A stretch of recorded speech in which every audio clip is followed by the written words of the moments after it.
Welcome to another episode of the Profitable Home Services Podcast. I'm so glad that you could join us today. I know your time's valuable, and I'm thankful that you chose to spend part of your day here with me and with my wonderful guest today.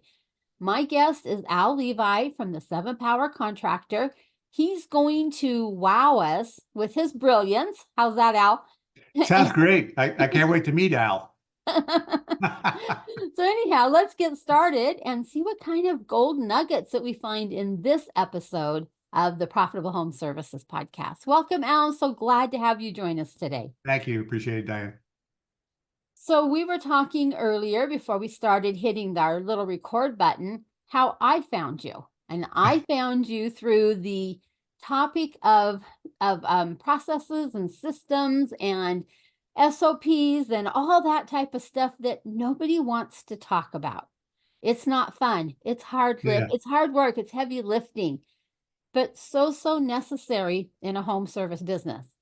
It's one thing to, work really hard on your top line sales and woohoo, we hit our sales goal.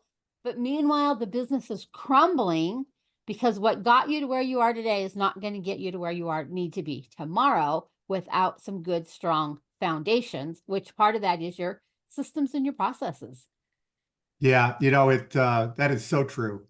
But I think just for those who don't know me, shame on you. No. So for those who don't know you, I was born into a family contracting business in the New York, Long Island area. And it actually started out of my grandfather's gas station in 1936. So to say we've been around for a while would be the understatement. My dad and uncle interrupted. They went off to fight in World War II along with the rest of my family. And when they got back, they settled into what was our primary business, which was fuel oil heating. For those who don't live in the Northeast, it's like propane heating, exactly the same thing, and delivering the rest of it. And then my brothers and I, my two older brothers and I, joined the business as the third generation in the late 70s, early 80s. And then today, I'm proud to say that my nephew is fourth generation with my middle brother still cranking away. And that is a tribute to systems. But we didn't always have systems. No. The mantra was hurry up and do something and hope the money will follow. And more times than not, it did, Diane, but not always. There were times, and we actually didn't do budgeting or anything that I learned later on in the 90s when I joined what is now Nexstar and met my great friend Ellen Rohr, who is a co-consultant, co-franchise person, and she and I have worked together for a long time separately. But basically, what we realized later on is that because we only had the accountants come in once a year, about a month before our end of the year, and they would come and go, hey, you had a great year. Go buy some trucks and do some things and pay yourself some extra money. And I got to tell you, Diane, love it. This is great. But of course, the next year would come along and it was mild weather or whatever reasons that was happening. And they would come in and go, hey, you guys are not getting paid for the next 2 months. I hope you have money on your own account because it's not coming out of this company. And then we have to cut, it was just this disastrous because we operated our business with blindfolds on, financial blindfolds. Financial, you bet. Yeah. And we worked hard and did all the things. So later on in life, and later on as in the 1990s, which I think is 60 years down the road, and we realized that we needed to start forming a budget. And one of my clients that I worked with later on said to me one day, and we were actually working on a completely different subject. We were working on how to build your own set of techs from scratch, which is what I mastered. And he said to me, you know what, Al, I've been thinking. I go, what have you been thinking? He goes, if you want a really great apple pie, you ought to start with really good apples. And that was really the same that applies to budgeting. You bet. How are you going to end up with a great apple pie if you didn't figure it in your shopping list, your recipe, so that's really the big thing that I like to speak to about the financial. I am not your financial expert. People love to show me how many spreadsheets they have and these computer NASA screens where they have 17 screens in front of them. I go, no, I'm interested in two things, gross sales and gross profit. Yep. If you don't have both, I don't want to look at anything else.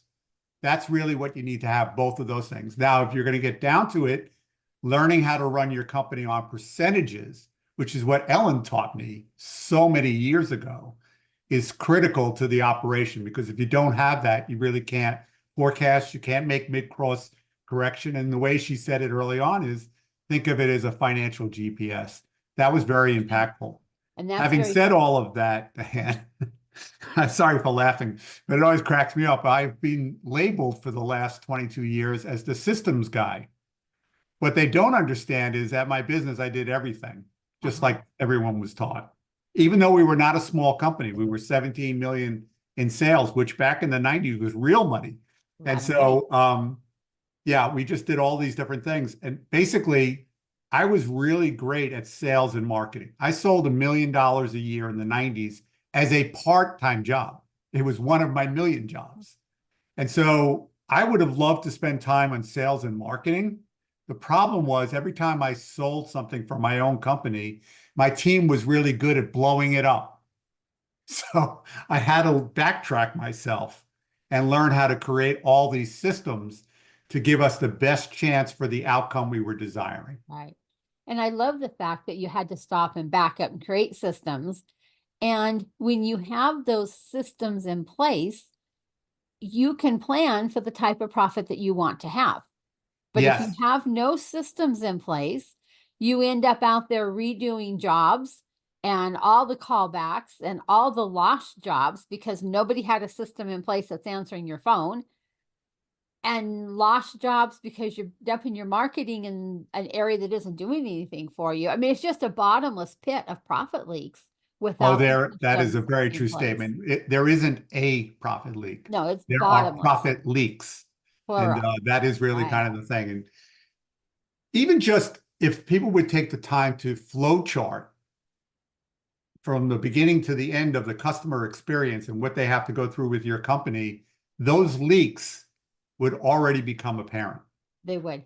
In Yes. the old days, when Christmas lights, if one light blew, they would all blow. Mm-hmm. Now it's been fixed, but it's the same thing. Think of it as a series of switches that have to go on. And if not, what's going on? Where are the exit roads, if you Mm-hmm. will? That was really one of the first deep dives that we did. Also, it was a case of, for those who are going to watch this, I'm 50 pounds lighter than I was when I was at work many years ago. So to say that I was eating my stress would be a minor statement. And so we all find our addictions, unfortunately, in life and how we cope. But really, it was just a case of every day was just a struggle, just a struggle. And the good news is for us was we were making good money more times than not, but we couldn't put a finger on the replication of it. And so I had read a book because my industry friends said, you got to stop what you're doing or you're on a bad path. And I was lucky and very blessed that they came into my life and told me what I needed to hear. And they said, you got to go read this book by Michael E. Gerber Oh, called yeah, it's a great book. E-Myth, which Yeah. everyone now knows, which is hysterical because I read it 30 years ago. And today it's got a whole new life again, which is great. The takeaway that I have is that if you're always working in your business and never on it, nothing's going to change. And then he described this hotel that functioned automatically. If the room wasn't ready, they knew what to do. And I go, wait a second, this just goes to all of my business, same kind of thing. So it gave me why things didn't work. And it told me, what I needed to do, but it gave me zero in the way of help. But the good news is I'm really good at figuring things out. And Right. I had tried to put, my manuals together and org charts. And when I wrote it myself, Diane, it came out like a law book, Article 1-6.35. Yeah. And it never worked. And actually, I went to court with an employer-employee manual that was about 300 pages. And I was a New York City union shop. So for all of you who are listening out there who think, oh, it's really tough, Al, where I am, no, it's not. It's not anywhere near as tough as trying to get a New York City union shop to come along with you in this journey. And so I went to the court. The judge looks at this book and he thumbs through it and he goes, hey, this is not written in plain English. Are you running meetings? I go, no. And he goes, case dismissed. And at age 25, I was crushed. but I learned some valuable lessons. If it's not in plain English and if it's not in the culture and not in meetings, whatever systems you create will make you feel good about what's going on, but it's not changing anything, Right. anything at all. And It's, when yeah. once you create them, now you've got to keep them current. Yes. You Current can't, it's and not a in the one and culture. done. In the culture. That's Yes. really kind of the thing. So in the programs, when I was doing this consulting for almost 20 years as my second career, I would take you up this path. People go, well, give me the operating manuals or give me the systems. And now I'm going to do a little diversion here because what bothers me is people think that I need SOPs, standard operating procedures. And in the absence of nothing, SOPs are really great, Diane, but they are basically a series of checklists, Mm-hmm. which is good. They are not the same as an org chart that shows the chain of command and the chain of communication where everything starts.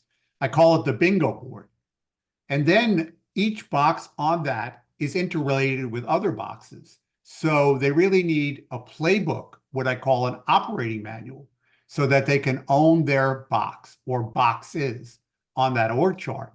And so you want to have an operating manual that covers 80% of what goes on all the time, not the 20% weird, not going after perfection, because every time you add unnecessary pages, even though it's digital, it actually makes these things less effective. And then you need to get buy-in from the staff in getting it rolled out. And then, like we talked about, it's going to fall off the cliff unless you have very well-run structured meetings, which is why it's in my program that you are running these things, because what it does is allows the staff to get their fingerprints on it, which is where the buy-in happens. Mm-hmm. They don't get to hijack it, but they do get to have a voice in what's better, cheaper, faster way. And that really was the foundational piece for everything that put us in a much better path. Wow, that was a lot that you just unpacked right there. I don't have to breathe. I could just keep going. That's a I New will York pass out trait. eventually, but yes, That's a New York trait, right? it is a New York trait. Actually, I I hate to admit this, but I have actually learned to speak slower. Oh, wow. So that's a scary thought for all of you listening out there, John. What did he say? I know as I work with these home service businesses, most of them have never even given any thought as to documenting processes and systems. And they wonder why one week things are great in their business, and the next week it's just falling apart, and there are firemen running around with a hose trying to douse all the flames. Yep. And they haven't been able to figure that out, that correlation of, well, if we haven't set clear expectations, if we haven't got our staff to buy in on how things are done in this company, then we're not going to get the same result from one week to the next. And how can you at that point forecast or a budget or anything what your sales are going to be, because they're just whatever lands, and then your profits whatever crumbs are left over. And so it makes it really hard. And I'm not in the business of crumb profits. I want good profits, not just the Yeah. crumbs. Yeah. I want the whole loaf of bread, and not because Yeah, I'm not just the greedy. crumbs. And well, and really, I'm serious about this part of it is I've been lucky enough to work with really great owners who are think bigger than themselves. But money buys options, which is what Ellen's line was always Yes, been. Money buys options. You really have an obligation to run a profitable company, not for yourself, not for yourself. You need to run a profitable operation so that your warranty on whatever I bought from you will be worth anything, because when I need it, you'll be in business. Because that's if you right. don't charge enough and if you don't make enough profit, who suffers? I'm going to help you out. It is always the customer, Mhm. because you won't invest in manuals and training and the org charts I'm talking about, let alone building a staffing pipeline of willing apprentices with no skills to willing techs with great skills. It's what I did at my shop so many years ago. I took young willing apprentices that all rose to the top because we made a decision years ago, 1985, that we were going to become the employer of choice. And the way to become the employer of choice, in our opinion, was if we offer a career, not a job, we win. I Let like that that. wash over you. Mhm. And then you start having a family atmosphere in your business, Yep. and you just grow up through the family. And Yes. that Yes, makes absolutely. for some five-star type employees Yes. And that's when you where can do people, that. during this COVID thing we went through, people going, oh, I can't find great techs, can't find great techs. Well, new to you, not new to me, because this, like I said, 1985, we already knew about all of this. There was going to be a tech shortage. 1985 was actually interesting because my brothers and I were sitting in a seminar, and now we're like, 25, 30 years old. And the guy on the stage is saying the average age of the tech is going to be 50. And Diane, when you're 25, 30 years old, and they tell you the average age of the tech is going to be 50, you freak out. So it made us get busy building a training center. And, we built this training center so we could train them. I would train them. They would go out in the field. And then my brother Richie would call me up and go, well, didn't you show him this? And I go, I did. And then he would call about somebody else and go, didn't you show him this? And I go, yes, Richie. But they've been out in the field now for a year or two and they're disconnected. There's nothing to lean on. So we had to back up and write the org charts and the manuals and all of that. And when we got done, Diane, we looked at the training center we had built and realized we had built it all wrong, Oh because no. what should be in the training center is dictated by your operating manuals so that they're running calls right here. And one of my big marketing things is we're not coming to your house to learn our job. We're already trained and certified in our house. Every other company that you probably heard, you ask them where do they train, they go on the job. So what that really means is I'm going to charge you, Diane, for the service call today, and I'll be training my guys because they never got trained anywhere else. Ooh, wow. That's a very powerful concept. And it's also very hit and miss because we Hmm. tried it for years. How do you know what you trained anybody on? You can watch me all day long. It's not the same.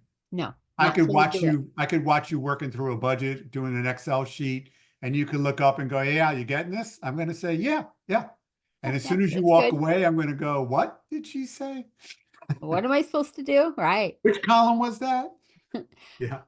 As I listen to you talk about a budget, so many people think of a budget as like it's a four-letter word.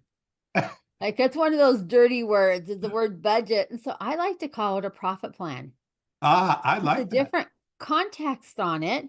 We're going to lay out these numbers over the next year so that we hit our bottom line profit that we want to hit. We're going to reverse engineer. We're going to start at the bottom and work our way to the top, where everybody else starts at the top and works their way to the bottom, and turn it into a profit plan instead of a four-letter word of budget.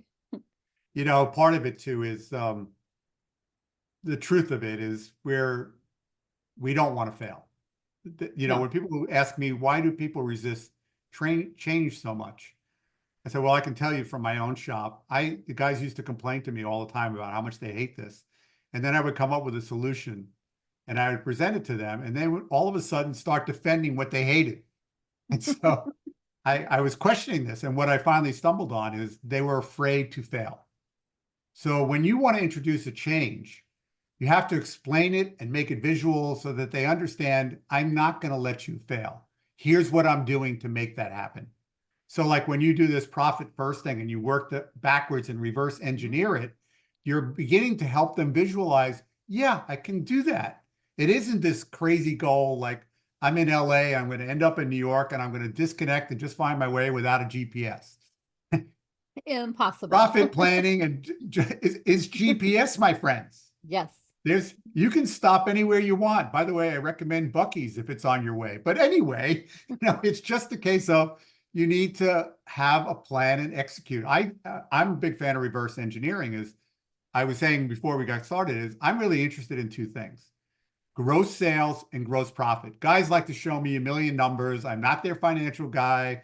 I was fortunately, Ellen took care of other people are really great at that. I'm not stupid. I can read balance sheet profit. I understand that, but it's not what I really love to do. But what I know, is if it's not in the gross sales and gross profit, don't bother looking any further. It's not going to materially show up somehow. Right. And that's really where you have to kind of be focused. And there are so many ways to drain your profit. which is why we're here. Yeah, umpteen million ways to drain your profit. There are. Right. But without a good, strong gross profit, you will not have any net profit. No, And exactly, exactly. Because the guys want to talk today, and now the buzzwords are EBITDA and yeah, net profit. And I was told years ago is that there isn't a great reason to have a big net profit because it's going to be taxed anyway, unless you're going to a bank or selling the business. Now, there is a reason to have great gross profit, and I can kill anybody's net profit. I can just give you a raise, buy you a car, take care of your landscaping. yeah, So and it's that's gone. why it's very, yeah, it's Mhm, not my main focus for it. mhm, But if you want to have great gross sales and gross profit, well, there are really in most contracting companies, there's a service wing and there's an install wing. And service means I go to the job, I talk to the customer, I survey the job, I make good recommendations. They say yes. I check with the dispatcher to make sure I have time. And if you can, 99.9999% of the time, stay there. Because every time you move your truck, you lose money, profit. And then they do that job, they do it well. So it's sales, operational, and technical skills your techs must have. Those three skills. And sales really is great communication. I'm mhm. not selling anybody anything that's not in their best interest. And when I taught techs how to sell, I go, you don't have my free reign to go sell anybody anything. I have mystery shoppers out there and all the rest of it. But here's what I want to tell you. If I went to your mom's house and did that, you're going to be okay with me? Because if the answer is no, don't do it. Right. Yeah.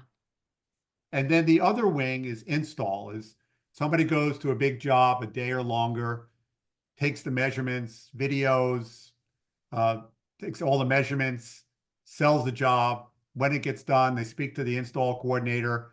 They have this, they build a job folder today, typically electronically. And then so the people who are the installers know before they leave the shop is how to bring that job in on time, on budget, no callbacks for 30 days. That is the root of profit. It is definitely.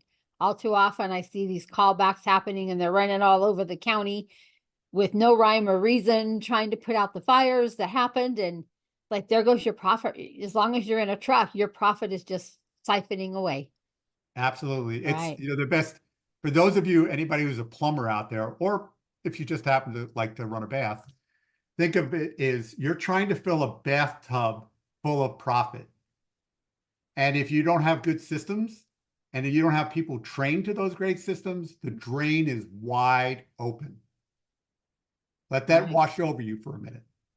You're trying to fill the bathtub. If you're any good, you're overflowing the bathtub with profits. But that's really the key thing is that big drain is what we have to at the very least slow down, if not Right. stop. Right. I always use the picture of that leaky bucket. Some holes are big and it's just gushing out. Other Yep. holes are smaller and maybe it's dribbling or just a drip here and there. So let's Yep. get those big gushers taken care of first. Then we'll go down to the next size. And then eventually we'll get to the ones that are just dripping a little bit here and there. But there's, I don't know how many hundreds of different ways you can kill the profit in a business. Oh, yeah. Yeah. Well, I have a secret if you guys stand in long enough about how to do profitable install work. That's a tease.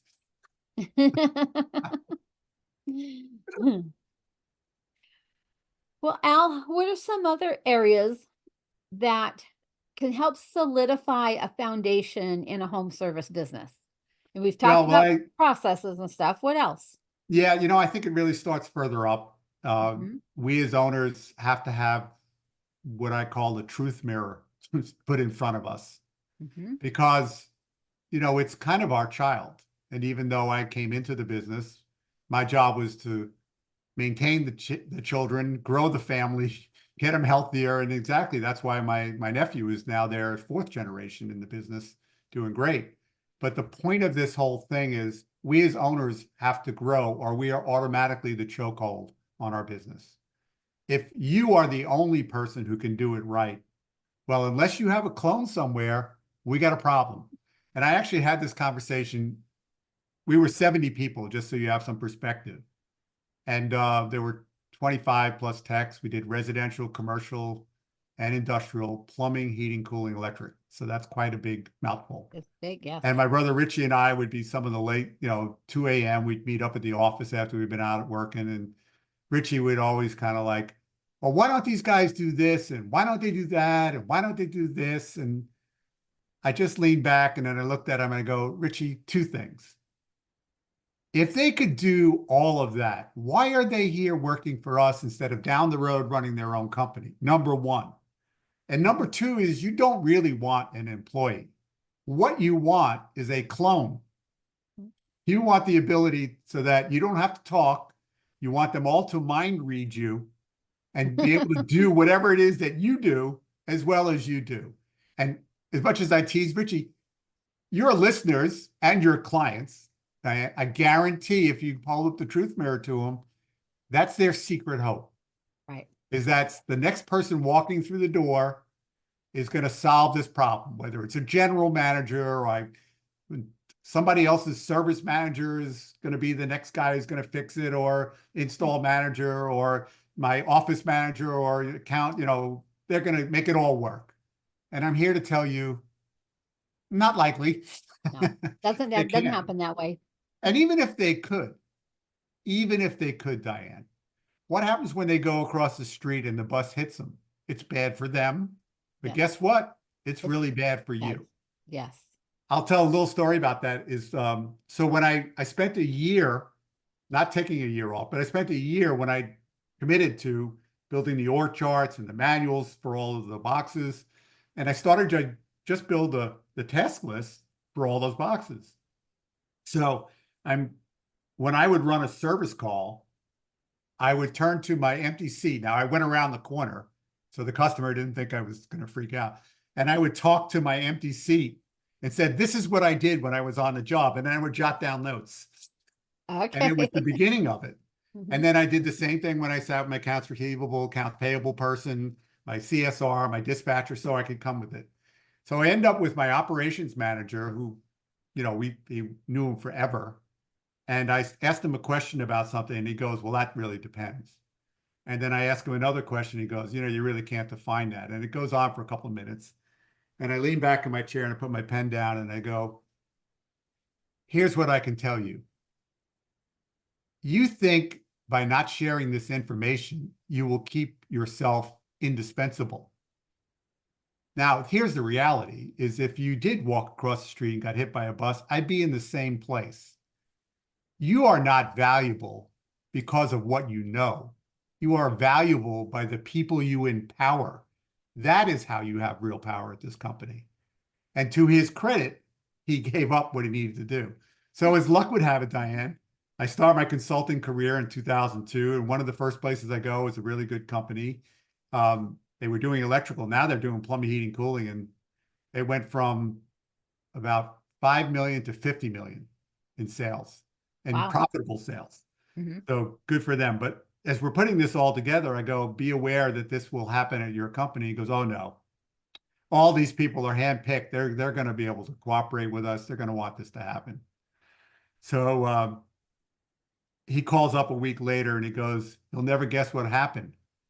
I guess what happened was that somebody said they weren't going to give you the information. He goes, yes, exactly. That's what they said. So yeah, this is something that obviously I know takes place. And part of the whole thing is if you don't explain to people what's in it for them first, right, the likelihood that you'll ever get what you want is greatly diminished to almost non-existent. And I think we see that in lots of different places within our business, whether it's with our customers, our employees, sometimes our vendors. If we can't show them what's in it for them, we're not going to get buy-in from them. We're not going to get the information that we need. And we just struggle harder than we would have to. But we're busy. We're in a hurry. I don't have time to stop and figure out what's in it for you. I just need you to do this. Yeah. And that's hard. It is hard. And, I worked with a lot of good people. One of the more famous ones, Tommy Mello, A1 Garage Doors. So when we started, it was, and by the way, none of this is like top secret. He tells the story constantly. He was 15 million in sales in 2017 and losing money. So when he brought me in for 6 figures, he had to take money out of his own personal account. And so my first job was stop losing money and get that. So one of the things for him is he had like $2 million in inventory that was all dead and all wrong and wide open. And I just turned to him and I said, I could use your fork truck and clean you out and you would never know. I said, let that wash over you. So you really have to containerize what you have. You have to have mins and maximums for every item you have, well stocked, well locked up, and a process for replenishment so you don't end up in this situation again. That was one of the first things that we did. Here's the good story is we started to make 15 million and making a ton of money to where he is now making 250 million and a lot of money in his company. Right. And they are the systems that are there. Now, when I say systems, he went through the whole gamut of what I talk about, the 7-power contractor, my book, and the name of my company is planning, operations, staffing, sales coaching, marketing, and finance. There are 7, and each of them have systems. It isn't just, oh, how does my tech work? Right. Or how does my accounts receivable person put an invoice in? It's systems for all of that I just spouted out. So that really is the core. But the way I want you to think about it is, why does the org chart that I have today fit companies from 1 million to 200 million in sales in trades I never did? I actually worked with a commercial photographer. Now I can take a picture with my iPhone 15. I am not a commercial photographer. I worked with a condo builder in Montreal, and I've never built a condo. It's more alike than you think. You need a strong foundation, these 7 pillars, if you will, to build your company on top of. Or if you have a great company, you better put that in because it's not scalable. You can have the nicest, most beautiful model home, and if you put it on bad ground, it's going to crumble. It's not a matter of when. It's just going to happen. Strong foundations are so important. And I think we get busy and maybe we work in one area or 2, but rarely do they really stop and work in all 7. Yes. And I will say again that the whole thing when I started early on in here about the mantra that was given to myself and my brothers were, hurry up, go do something, and the money will follow. Right. And here's what I'm going to tell you. Not necessarily so. Right. Maybe the money will show up, but like you're talking, Diane, will the profit show up? Not necessarily so. Right. So this digging into the profit leaks, but really proactively. I was so reactive as a detour to this is we didn't, it was a union shop. Now they didn't give us any labor. We just had to make sure that they ended up in the union. And we're hoping that, they would give us 2 weeks notice. So sometimes people would give us 2 weeks notice they're going to leave. That was good. Sometimes we get a 1 week notice. That was good. Sometimes the truck would be in the lot with the keys in it, and we'd be asking ourselves, are they gone? And sometimes we had to go find the truck. And this is before we had GPS tracking on the trucks. So my brother Marty, who was the inside guy, never worked in the field, he nicknamed our hiring practice as the mirror test. And what he meant was, at that point, if you could fog the mirror, you were hired. Oh. And That's so not the best way to do it, though, not is the it? best way did I say we were smart? But if you bang your head against the wall, you'll either go unconscious or hopefully you'll knock some sense into yourself. And we did. And so we learned that if we're not, there are 5 steps of staffing, which is always recruiting, which we never did. We only recruited when we had a need. Right. Always hiring and having a process for that.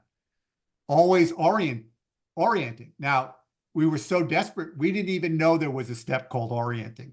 Because now you're finally here, here's the keys, go and do something. So it was recruiting, hiring, orienting, then always training. And the last one we all forget is we think they're on the team, like forever. That's not necessarily true. Somebody gets sick, quit, died, promoted, whatever. There's 9 reasons that people will move around in your company or leave your company.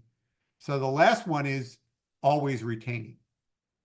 And the better you do with the first four, the better chance you have at retaining the really good people you want. Especially if you follow my mantra here is about instead of offering a job, offer a career, but make good on the ability. And you will not have that ability till you have an org chart that shows it to them, until you have the manuals about how they fill the box they're in so that they can go for the next box.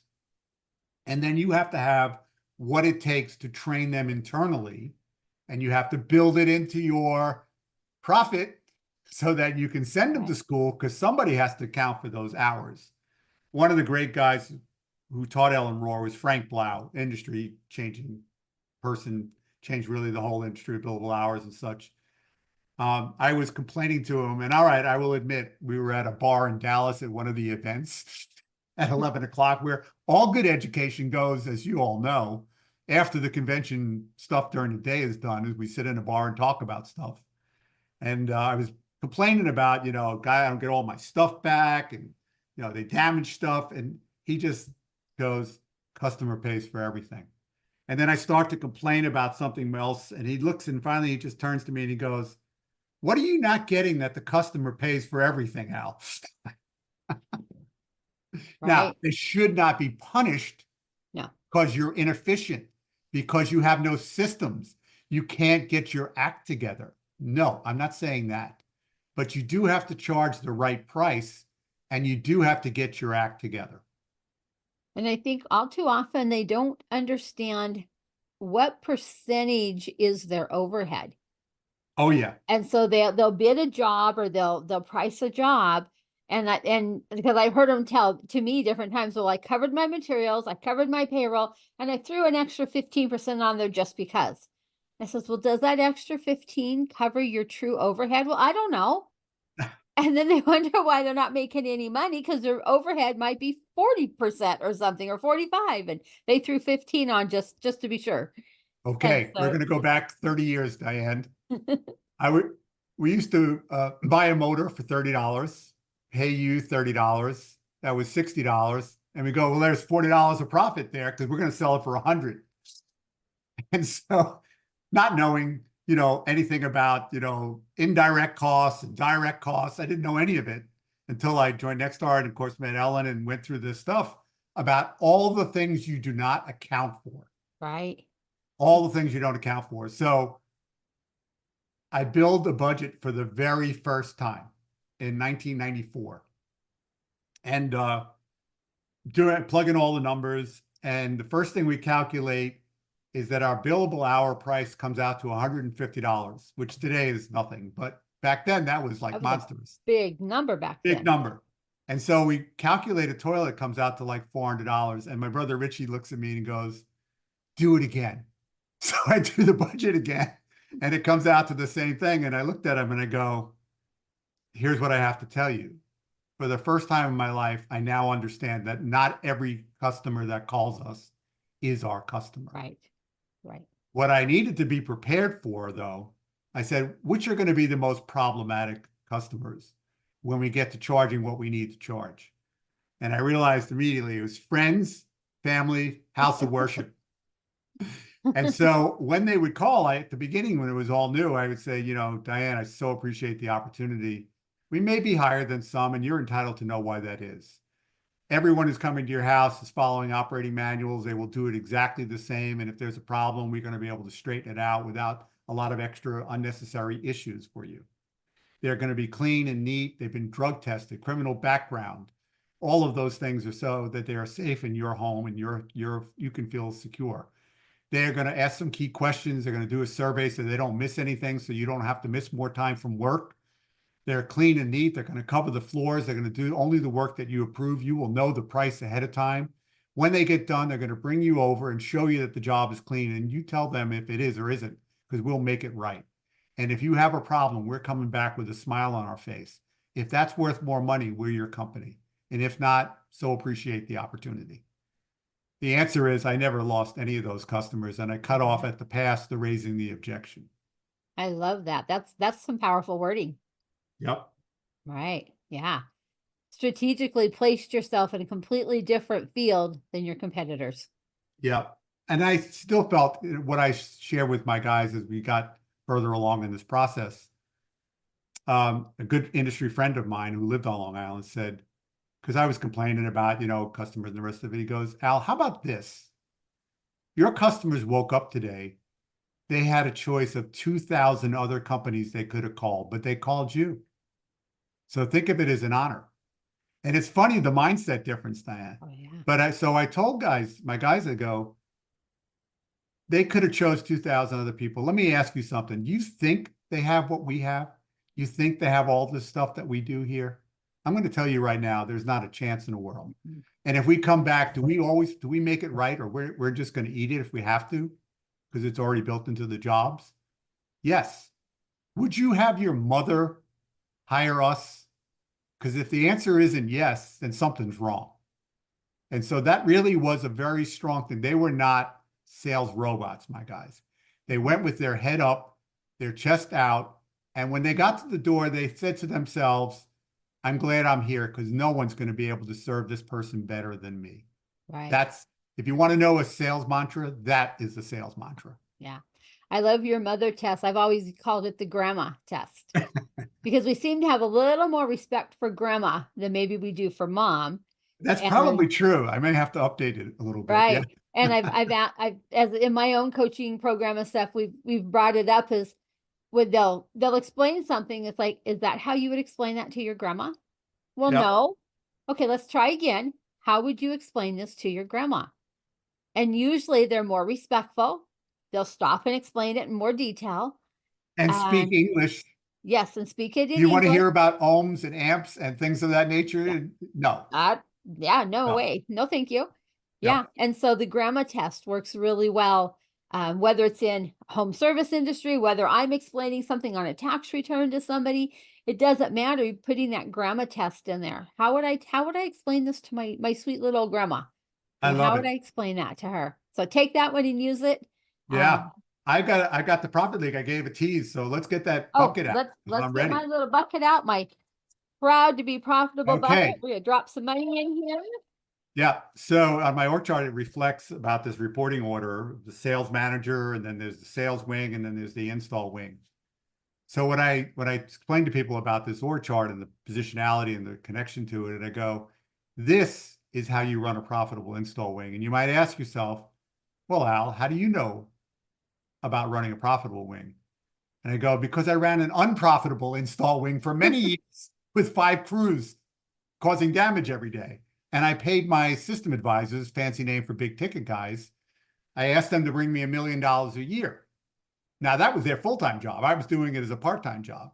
And they proved to me, Diane, that they could bring me $1 million and make me go broke because they never figured enough. So they have to come up with projected material, projected labor, their commission, a spiff or a small bonus for the install team, and then the gross profit you desire. They have to take the measurements, the videos, the measurements, and then they have to explain it all to the customer. Then when they get the sale, they speak to the install coordinator, who is like a dispatcher. And then it goes down the install wing so that they are handing it off correctly so that the install team now knows how to bring that job in on time, on budget, no callbacks for 30 days. And until you can do those two things, problem. The box we were missing was sales manager at the top because it has to be sold right. That's my left hand, to be done right, which is my right hand. And the sales manager connects those two. And that was what we were missing.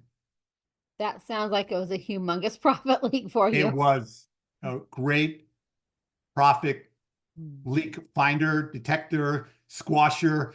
And then we started to overflow that bucket, that bathtub, swimming pool we could sell as many install jobs as we like, but we sold them for money. Right. Yes. I We're told not my in brother a Richie at 2:00, I don't need more exercise doing this, Richie. I'm really good at it. I want to right. make some money. Yeah. Yeah.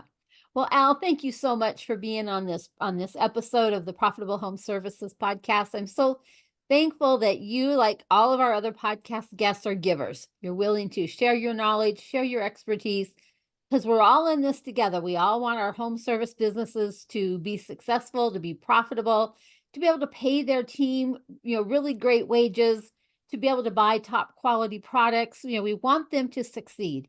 And so thank you again for coming to share with us today. And what's the best way for somebody to reach out and find out more about you and your program? Yeah, best way is to go to the website, the number 7 powercontractor.com. All one word. Number 7 powercontractor.com. There's a ton of information on that site that I put in for over the years. My products are there if you're interested. I do have a book that's available through Amazon and all the different forms, including if you love this great melodic voice, you can listen to it on Audible. But yeah, I have a lot of great information. And if you're interested, there on the bottom right side, there's a connect with us. I do offer a free 30-minute Zoom session. It's not a sales call per se.